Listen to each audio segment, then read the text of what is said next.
Have a nice time. Today we are going to study about the properties of prime numbers. What is a prime number? Any integer p greater than 1 is called a prime number if its only positive divisors are 1 and p. For example, 7 is a prime number because only divisors of 7 are 1 and 7. And an integer greater than 1 that is not a prime is termed composite. For example, 8, 9, 10, etc. are composite numbers because if we consider 8, it has divisors 1, 2, 4 and 8. So it has divisors other than 1 and 8. Therefore 8 is a composite number.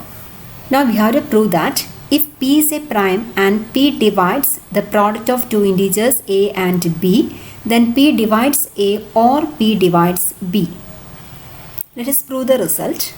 We suppose that p divides a into b, and if p divides a, our proof is complete because we have to show that either p divides a or p divides b. Here if p divides a, our condition is satisfied.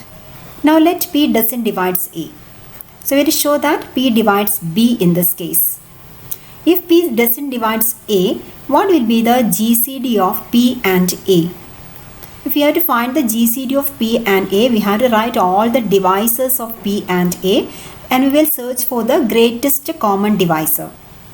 Divisors of p are 1 and p since p is a prime number.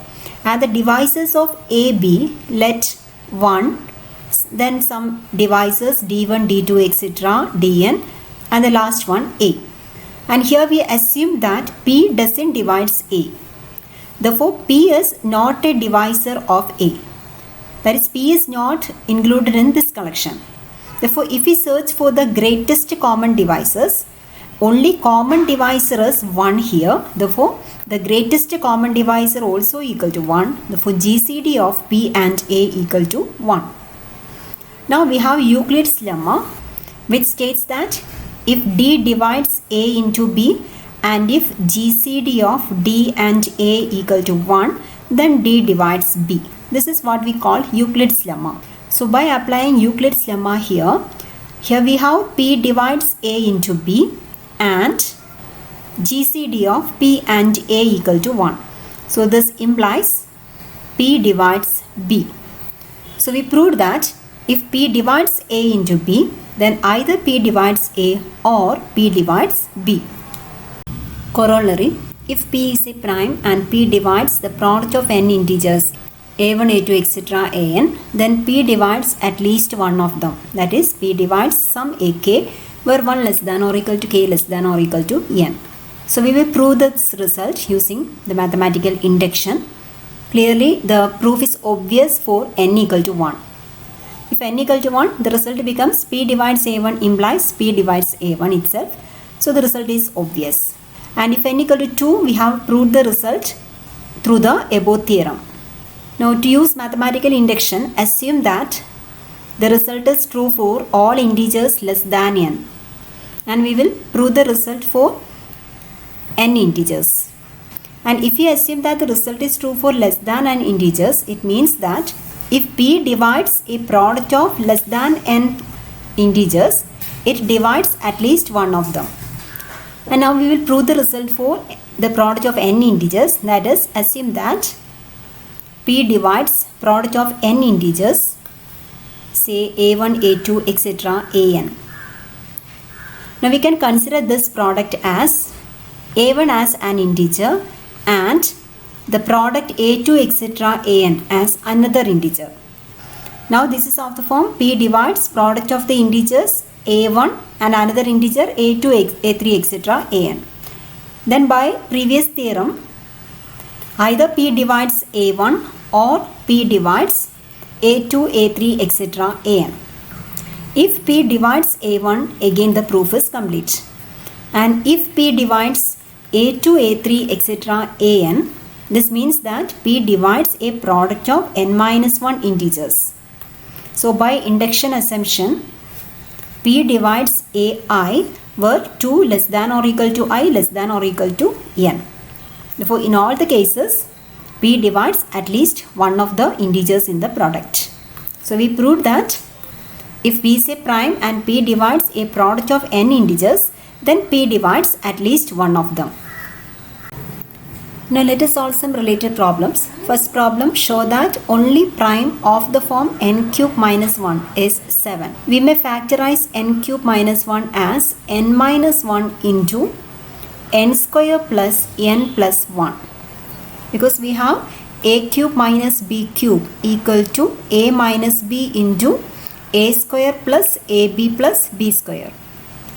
So if n cube minus 1 is a prime, say p, its only divisors are 1 and p.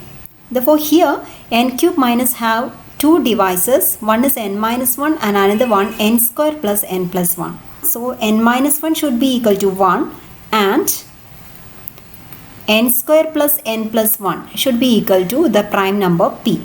N minus 1 equal to 1 means that n equal to 2.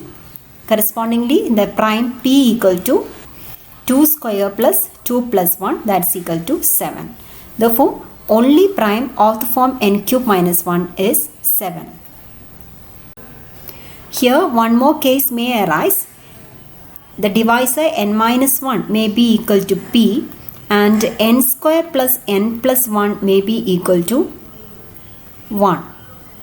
And here n square plus n equal to 0 and two values of possible n are n equal to 0 and n equal to minus 1. So this implies p equal to, if n equal to 0, p equal to minus 1, and if n equal to minus 1, p equal to minus 2.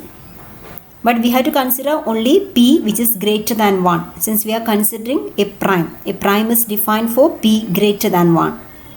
Therefore, n minus 1 equal to 1 and n square plus n plus 1 equal to p is the correct choice, and hence we have p equal to 7. Another problem, show that only prime of the form n square minus 4 is 5.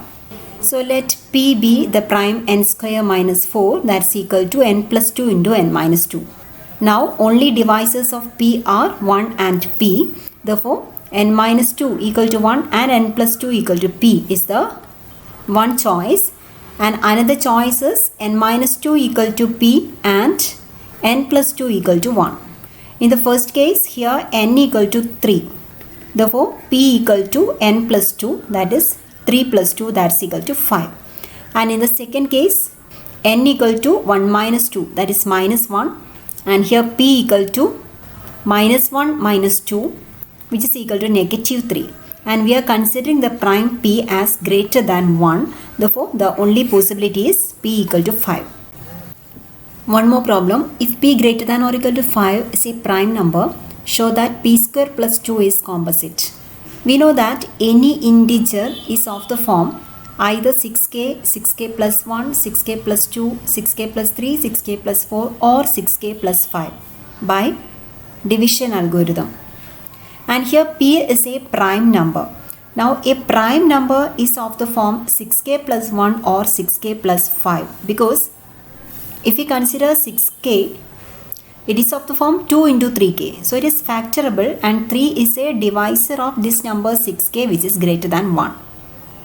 Similarly, 6k plus 2 can be written as 2 into 3k plus 1.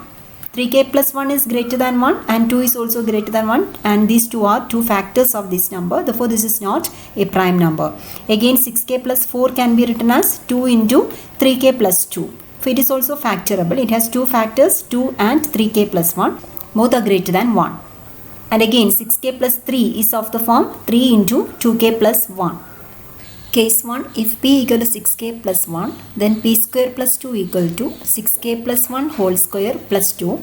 On expanding, we get 36k square plus 12k plus 3. 3 is a common factor, and we can write 3 into 12k square plus 4k plus 1. So this number p square plus 2 has a divisor 3 which is greater than 1. So this number is composite. And case 2, if p equal to 6k plus 5, then p square plus 2 equal to 6k plus 5 whole square plus 2. On expanding, we will get 3 into 12k square plus 20k plus 9. Again, 3 is a factor here which is greater than 1. So this number also is composite. So in both the cases, p square plus 2 is a composite number if p is a prime number greater than or equal to 5.